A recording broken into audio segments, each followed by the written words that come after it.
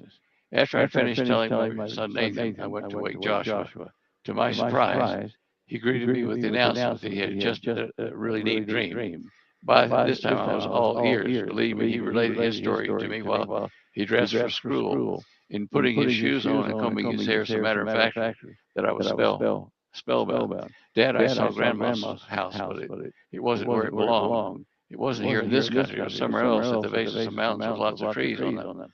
They were right and rear of Grandma's house, and there was another old-timey house closer to the mountains. And an old man came from that house and said to me that we must stay at Grandma's house there to warn people. And then I saw a large volcano erupting in the mountains. there was a lot of flat line between us and the erupting volcano. It threw sparks into the air. Now, this is what I was given, and in combination with another dream vision I had in that year, I didn't put two and two together. But remember this volcano erupting in the mountains and throwing sparks and burning embers into the air. It would leave these trailing pieces of flame behind them. Let's see here. Okay. Now that that was that dream vision. Now I hadn't put it together with another dream vision I'd had about the volcanoes all along the west coast erupting. Now, let me just see if I can find out here. Just pause for a second. Now, this dream vision was in June of 1996, as you can see. This is before the dream vision I had coming down to western Colorado somewhere, the one I just talked about. Okay, now here's the dream vision, which is something that had happened the year before I had the California or the Colorado dream.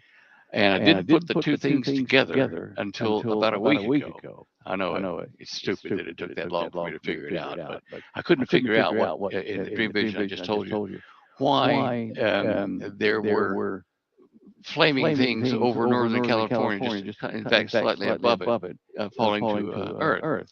Well, when I finally realized what I was seeing there, it was now 2026 here in March or April now.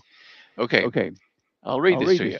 I found myself floating over the west coast of the lower 48 states of America. I was up near Washington State looking down towards Mexico.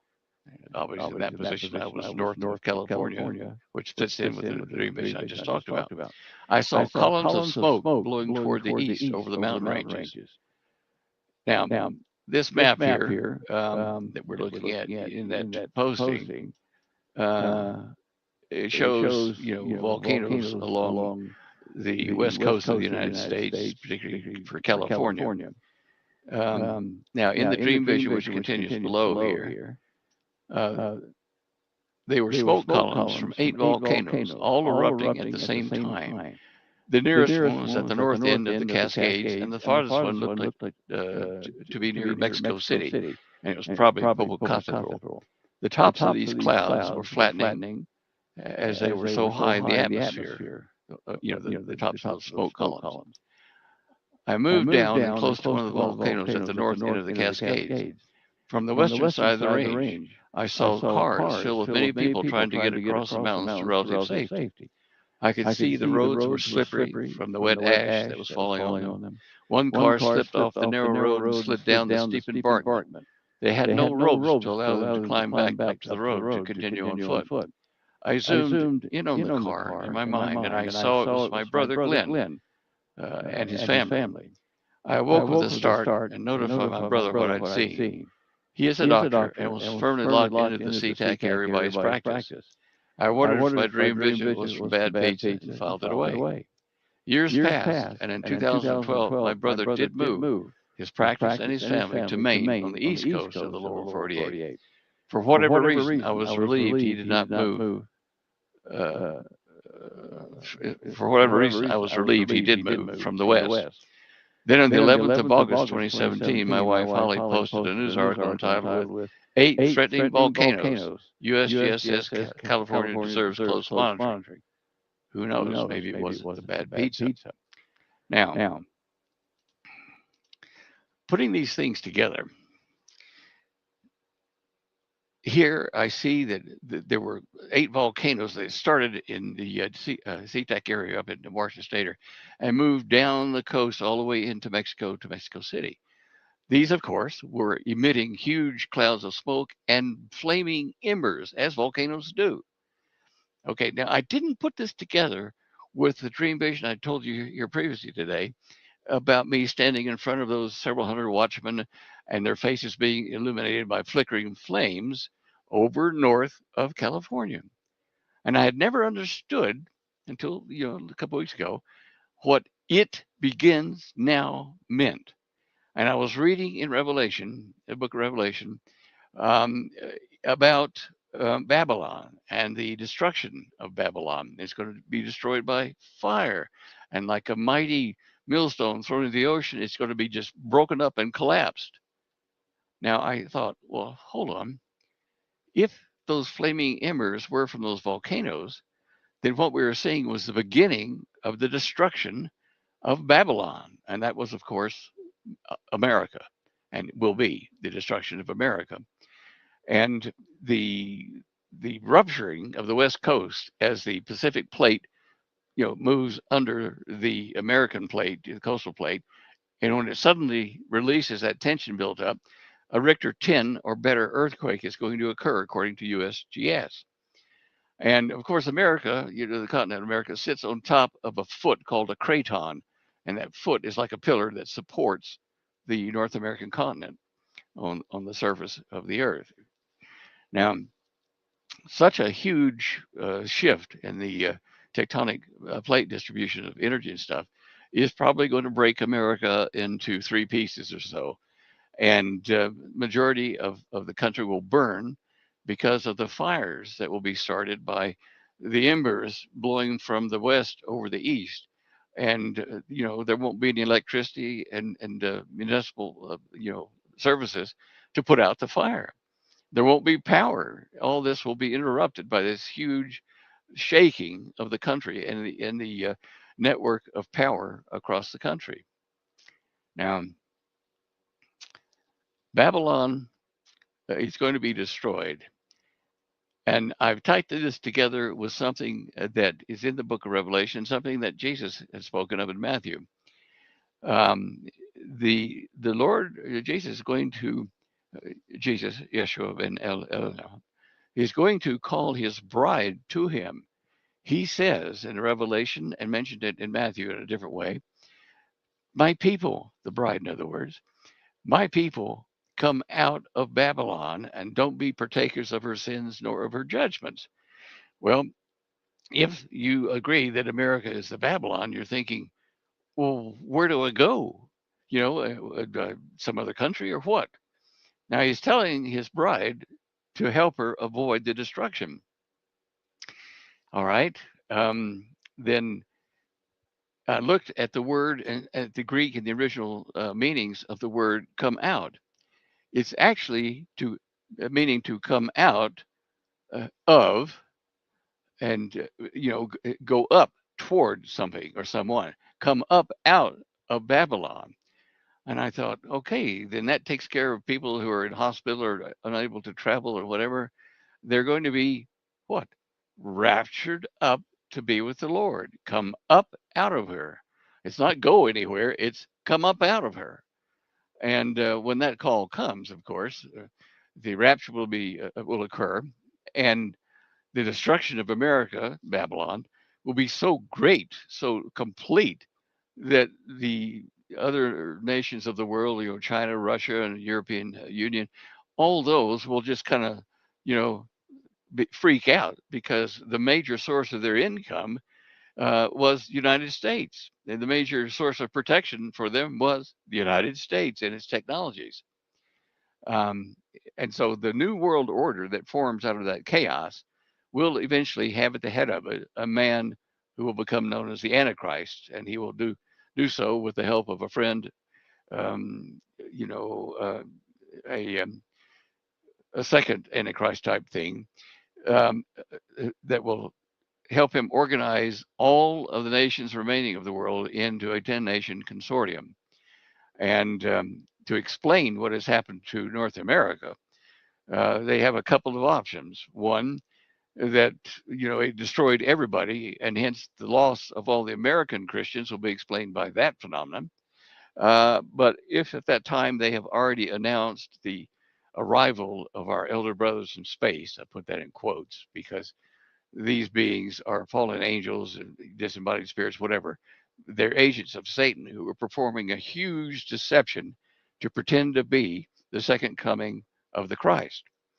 And who's going to argue, first of all, if America's gone, that it was due to a catastrophic, earthquake, volcanic event?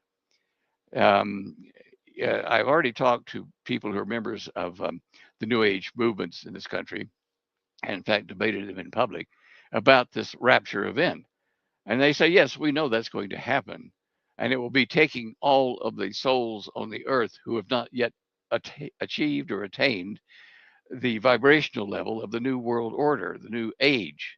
And so their souls have been taken to another planet to, be further educated. And so they can come back and live in peace and harmony with this new world order.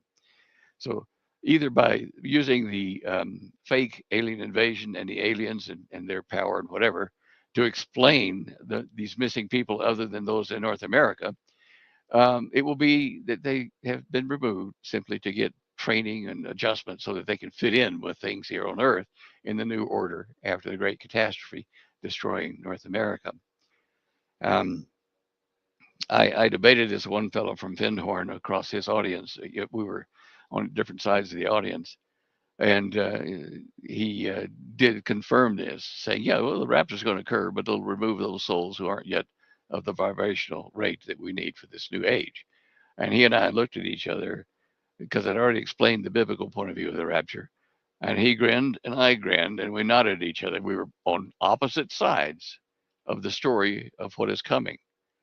And so I actually met face to face with one of the proponents or the organization that are going to spread this lie. So the destruction of Babylon is going to be complete and the rapture will occur. And quite honestly, this is 2026. There have been a number of timelines in the Bible, and you put them together, converge on this year as a year of momentous occurrences from biblical prophecies, ages of generations and things like that. So I think we may see the destruction of Babylon this year sometime.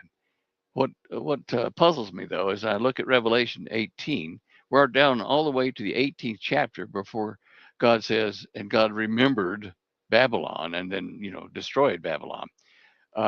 Does that mean that the rapture doesn't occur until that time, further on toward Revelation 18? I don't know. But I see the signs of this from USGS reports on the volcanic actions all along the West Coast and down into Mexico City. Um, I don't have a date stamp on when I'm going to see this, but I am in one dream vision there, standing in the desert area, facing several hundred, maybe 200 watchmen on the wall, and saying, "Now go tell your people it begins now." So why is that? Does that mean that the destruction of Babylon is coming? Go tell your people to get ready, to get their act together, to be ready to be raptured, or is it meaning that go tell your people to get ready? There's a tribulation coming. It doesn't make sense for the bride of Christ to be destroyed in the tribulation period because he's going to deliver her from the time of tribulation, and trial and pains and war and all that. So I don't know. I ask you to think about this with me. Um, we're in an interesting prophetic time. And the good Lord has chosen me, as you heard from the first discussion of the Over America Golden Angel type thing. I was appointed to be a messenger um, to go and help organize the watchmen to take care of the bride and educate her to the time and to prepare. Now, I don't think that it's going to be preparing them to be blown up with Babylon. So I think that's why I think that before that actually happens, the church will be raptured or simultaneously to that. An interesting thought, anyway. All right. I want to show you where my dream visions are so you can read them instead of listening to me kind of mumble the words. I'm getting older and speech is a little bit affected. Excuse me about that. Let's go over here and look at our website here. Now, this website is at standeyo.com, standeyo.com, standeyo.com. This is our homepage here. I don't update it often. Holly used to do that, but she's getting kind of older and tired now, and working on our garden instead of doing this. And I don't have time to do it much anymore, so I apologize. But this is the home page, and there are things stored on this home page that are important to see, like the area up the top right here called Dream Visions. If you click on that, it's going to take you over to this page where 8 dream visions are stored.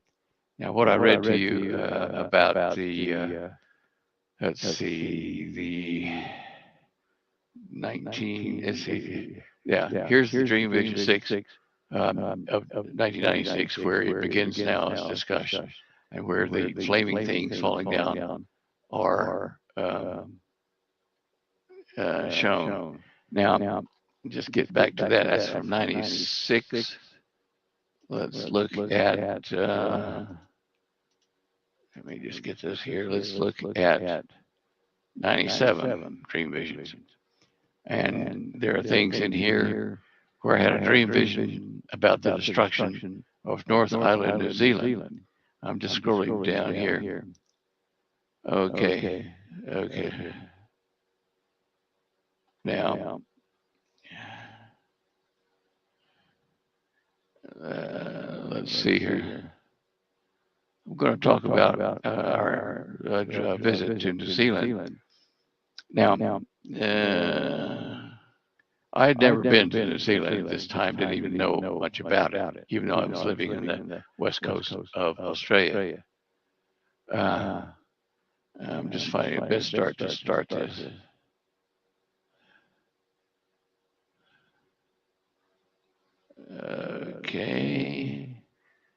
Okay, this is talking of the dream vision before we actually went to New Zealand. Okay, we're getting down here. It began as I was standing at the head of a line of people in a small anteroom. The room had a door to my left, which opened to let more people come into the anteroom when others had been processed. Like coming into a country through customs. The line of people was folded back and forth 2 or 3 times between me and the door, like the lines in the passport clearance booths when one enters a foreign country. People would file in and move silently, almost zombie-like, to the head of the line, where I was standing, and then to my right as they were processed through something like the visa officer's booth to enter a country. As I stood there, I saw a man standing between me and my wife. Here, let me see if I can move this page down. Holly and myself. Suddenly, the man disappeared, and Holly wondered that he was no more. I could see his invisible body because it's like his body was made of a dense gaseous substance of water, or water, which was bent the light enough that I could see him. So he was like almost invisible, but like a shade of himself. I assured her that he was not totally gone. I told her to reach out with my hand, and I would let her touch the invisible body so she could understand what was happening. Not everyone in the line blinked out into that invisible state. Some remained with us. Then, when she understood this and felt his presence and was no longer dismayed, we moved over to the visa officer's booth. I deposited all sorts of equipment and computer gear on the bench for him to approve for me to take into the other side with me. I felt uneasy that he would discover something about us that would either prevent us from entering or would make him detain us. To our surprise, he simply said that where I was going, I would not need all this equipment except for one small item. His hand extended to me and opened, and there was a small calculator with a clock built into it. The clock was running, and he said to me that I only needed to take the clock with me. It was the single most important tool I would need.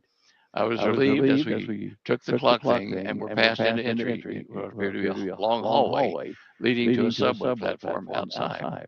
The whole mood of the dream was one of foreboding and darkness for everyone else except Holly and myself. We could feel their zombie-like stupor as they plodded along the line, oblivious to the unseen dread which was plucking them out of this world, one by one. Just after we left this officer's booth, I left Holly standing there while I walked about 10 feet to peek behind a partition which was hidden from view of everyone about to be processed for entry into this place where we were standing. The partition was like the ones at airport luggage collection areas. It had an opening coming in from the first room, the anteroom. Through this opening was a conveyor belt carrying possessions or luggage of those people in that long line. They could not see what I saw on my side of the partition. Things from their baggage were being used to make something, but I could not see who had been making them. My side of the partition was a small room and was devoid of people except me. I could see all manner of body bags for the soon-to-be dead people, those zombie-like ones in the line. The bags were in obvious stages being sewn. They were also of many types of material. The one in front of me was from a light khaki-colored material like Hessian, with camouflage patterns on it, and it was either U.S. Army or Army, and some numbers stenciled on it in black.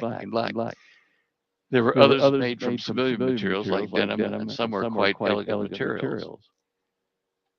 I turned from this horror, thinking that they did not know what was going to happen to them when they came into this place. They weren't aware of the deception which had been sold to them. They were just moving along the line like lemmings to the slaughter by some devilish power. To my left, as I faced the platform where Holly was standing for me to finish my assessment of the situation, I saw a long, wide street which looked like an ordinary American street in a small town business district. There were small shops on both sides of the street, and there was sunlight shining over the scene as though it were late afternoon and the sun was setting soon. The light had an eerie, almost haziness to it. There were a few trees lining the streets which sloped downhill away from where I was standing on what appeared to be subway track lines.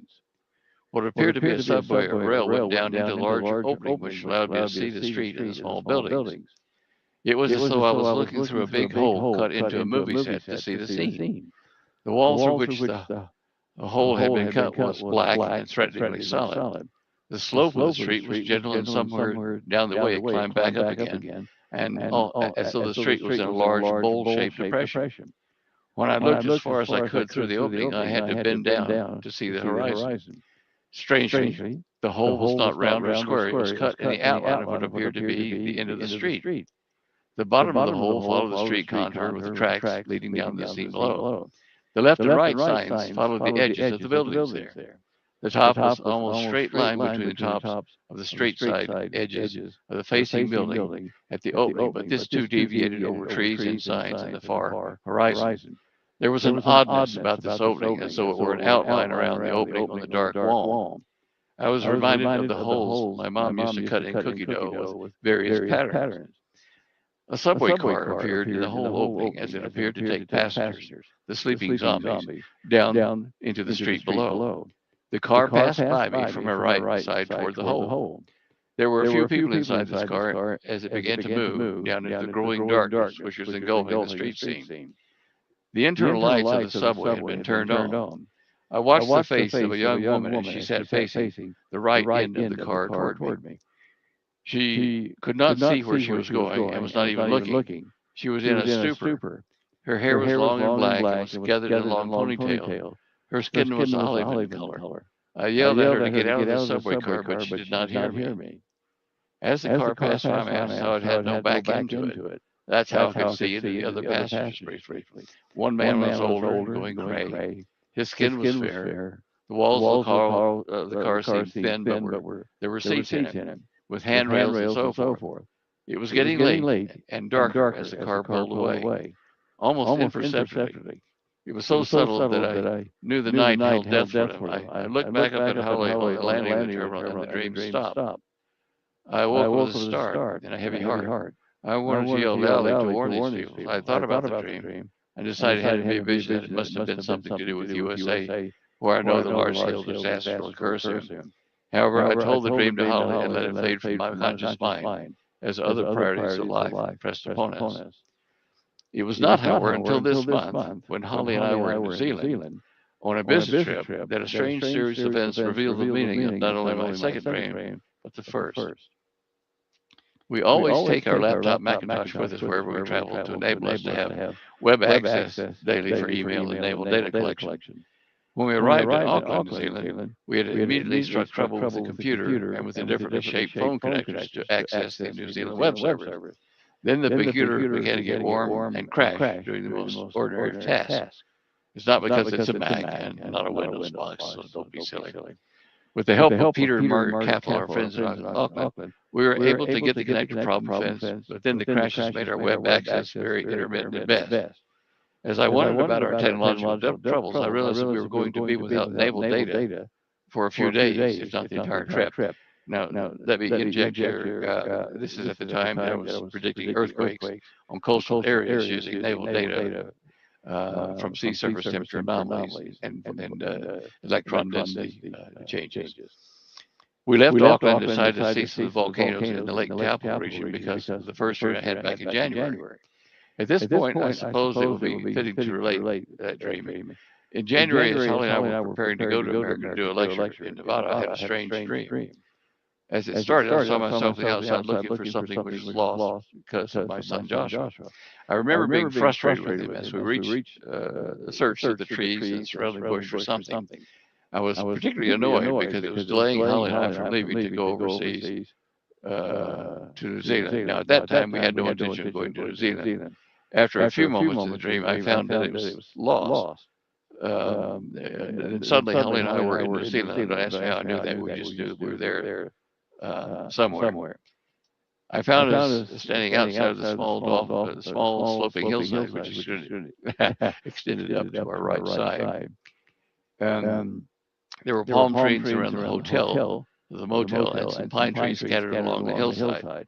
And we were actually standing on a road which separated the higher ground on our right from the lower ground on the left. It was in the morning. The sun was shining. There was a long motel to our left and beneath the road height. We had to descend a short way to walk into the office of the motel. It was a sort of Spanish-style decor with orangish roof tiles and a light-colored wall. It felt Mediterranean because of its porticos and two main levels with a sunken area below in the middle of the hotel. I went ahead of Holly and entered into the motel from the street level. I could not find any staff there, so I wandered down the hallway to an open door, where I found the staff all sitting on the top of tables and bars to keep their feet from getting wet.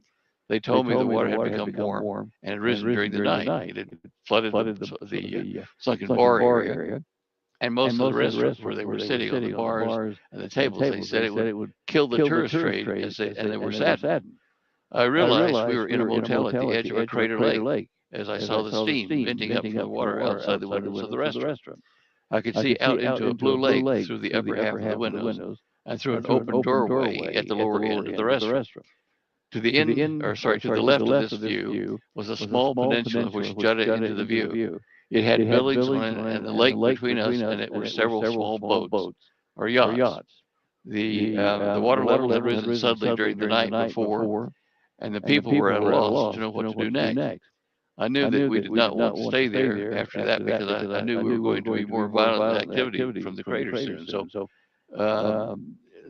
So Holly and I left the motel, and I awoke. This is a dream vision, right? A few days after the dream, we were visited unexpectedly back in Australia by a lady we did not know who had come to buy a copy of one of our books from us at home. In the course of her conversation, we discovered she had been born and raised in New Zealand. I then asked her if she knew of a place in New Zealand where there was like a big crater lake where there was steam coming up through the water and there were a tourist resort. Without hesitation, she said there was only one place she could think of, and that was Lake Taupo in the North Island. After she left, I got into the internet and downloaded all the info I could on Taupo. It wasn't a lot that day, and I didn't do much more than wonder why I would have had such a dream about a country and a place I'd never seen or even studied from a distance. I discovered there was a resort center, and it was a crater lake, and that it was close to the Ruapeo volcano. Let me just click this link. And that was the Ruapeo volcano at that time. Other than that, I found little else to make me spend much time in reflection about it until 8 months later, when we were in Auckland and deciding where we would visit during the few days we had to spare on a business trip there. As I thought about the Taupo region, a sort of sixth sense caused me to remember the second dream and to start to relate it as well to New Zealand instead of American Holly. As I drove down the Taupo, arriving late that afternoon, we decided to buy some food items from the local grocery store to save money while we were there, of course. Not that it was terribly expensive, but we just wanted to try to be frugal when and where we could. While we were shopping in the store, a young man passed me wearing a soldier's uniform with the camouflage patterns on. I remember thinking he stood out in my mind for some reason, but I went back to on with the shopping. Close to the time we were ready to leave the store, the young man again passed me by, but did not look at me again. And suddenly I remember the army material that one of the body bags had been fashioned from in my second dream. I asked the checkout girl if she had seen anything unusual with the water level in the lake recently. She had not, but she had seen little puddles of yellowish liquid near her stool. When we returned to the motel, we asked the managers if they'd noticed anything unusual regarding the lake or the volcano or the steam vents. They had noticed that the smell of sulfur dioxide was stronger than normal that very day. They had lived in the region most of their lives. As Holly and I sat in a room trying to get the computer to work long enough to get the naval Otis data downloaded, we discussed the Army chat, the bad smells, and later the second first dreams.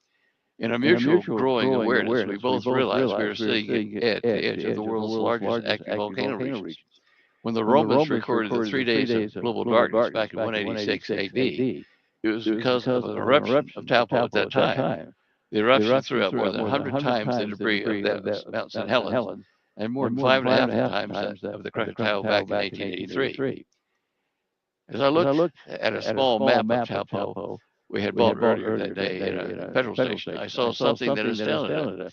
As you look, or as you can see, there was an outlined doorway to the lake as one stood at Taupo and looked south. Here's what that looked like.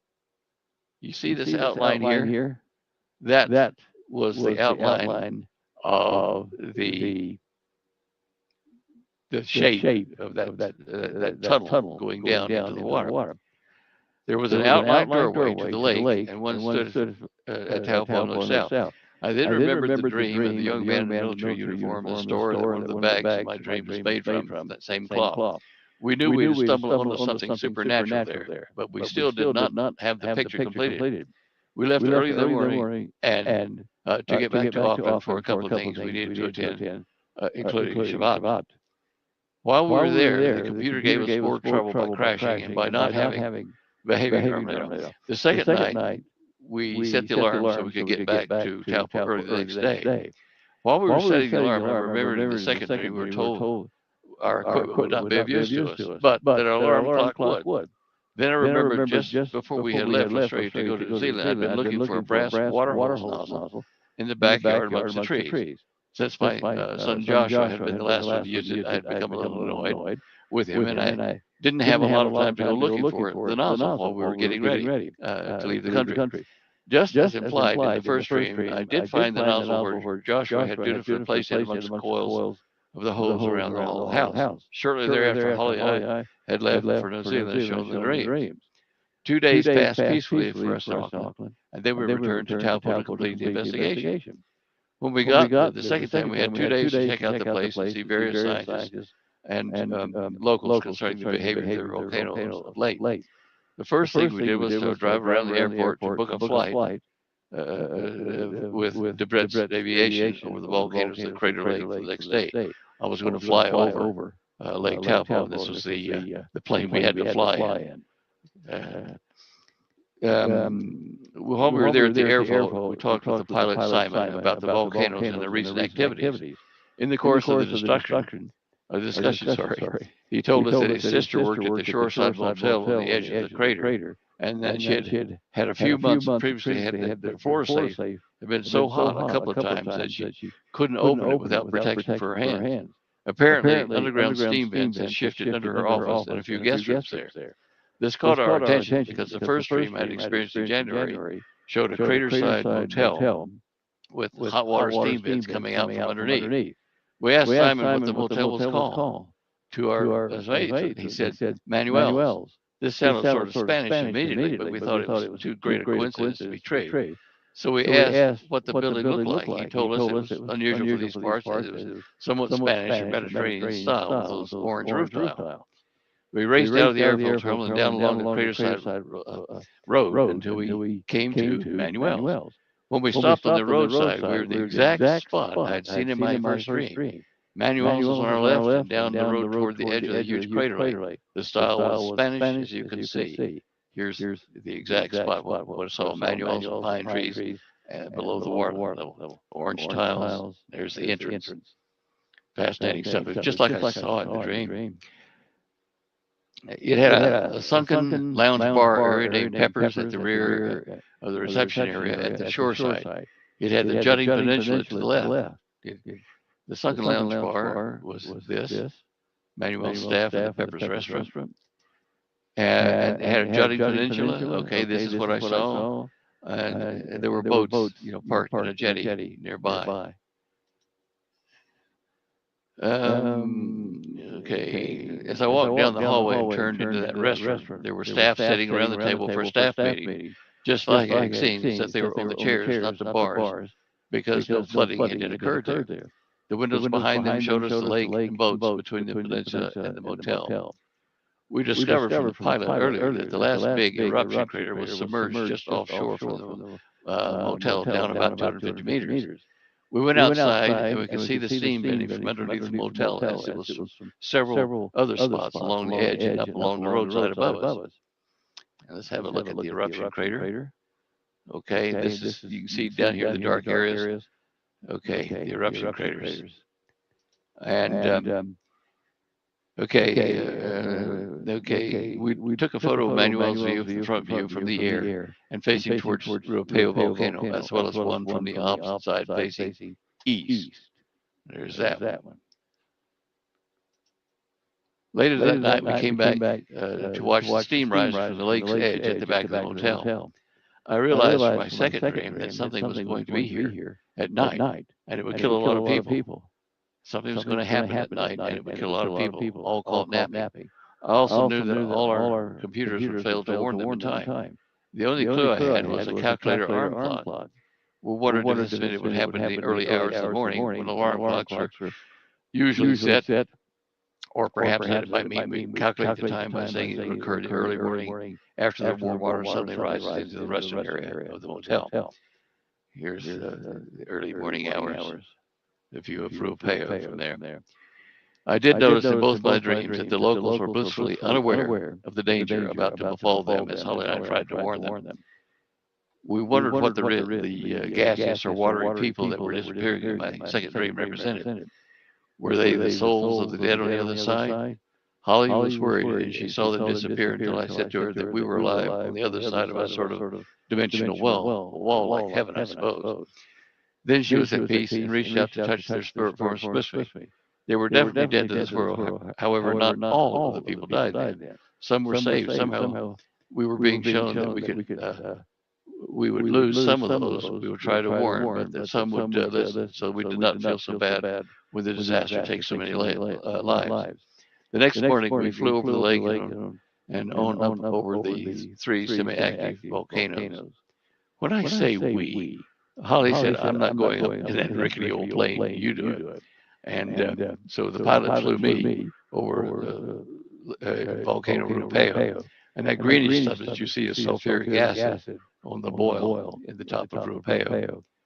We also, the pilot and I flew over the steam fields known as the craters of the moon. And these are all bubbling vents, telling you there's a lot of heat activity below that.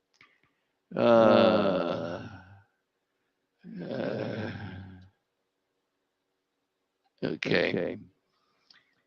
They do have water level detections around the lake now, but it's not clear to us whether water level change would sound alarms or just appear on a log sheet the next morning.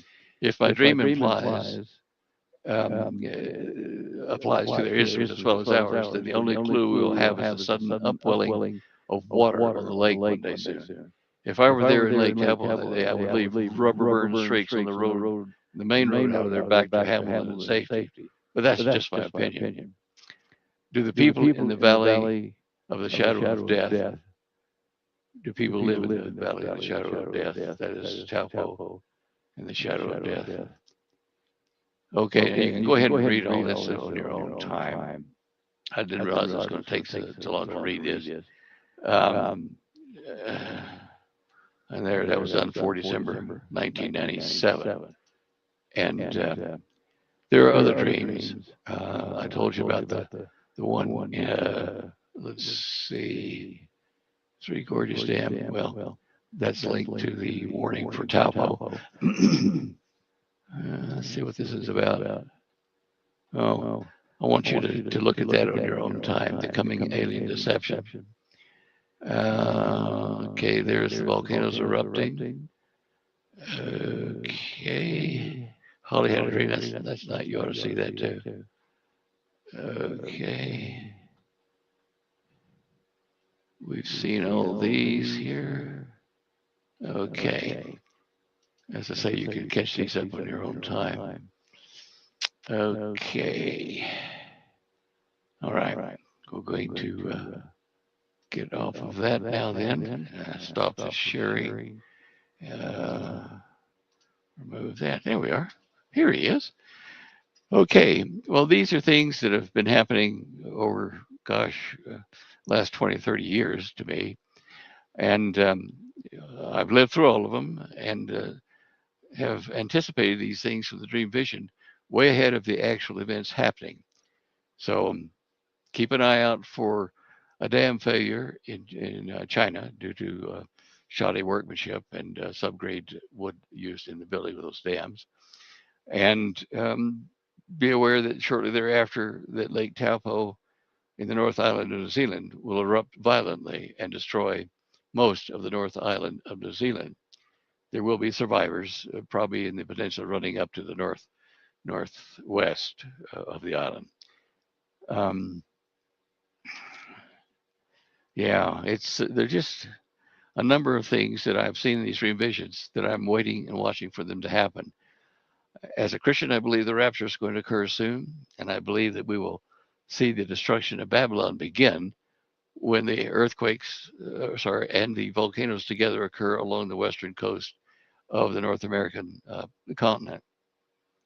It's kind of a sobering thing for me to see these things and now realize that it will be like a zipper opening up along the whole west coast of the North American continent.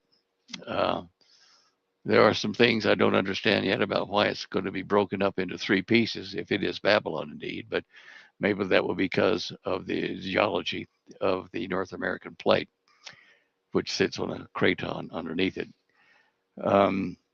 Anyhow, guys, look, I guess I've been sharing with these things because it's what's been occupying my time over the, gosh, last 30 years or so, but certainly recently while I've been getting the treatment at the hospital.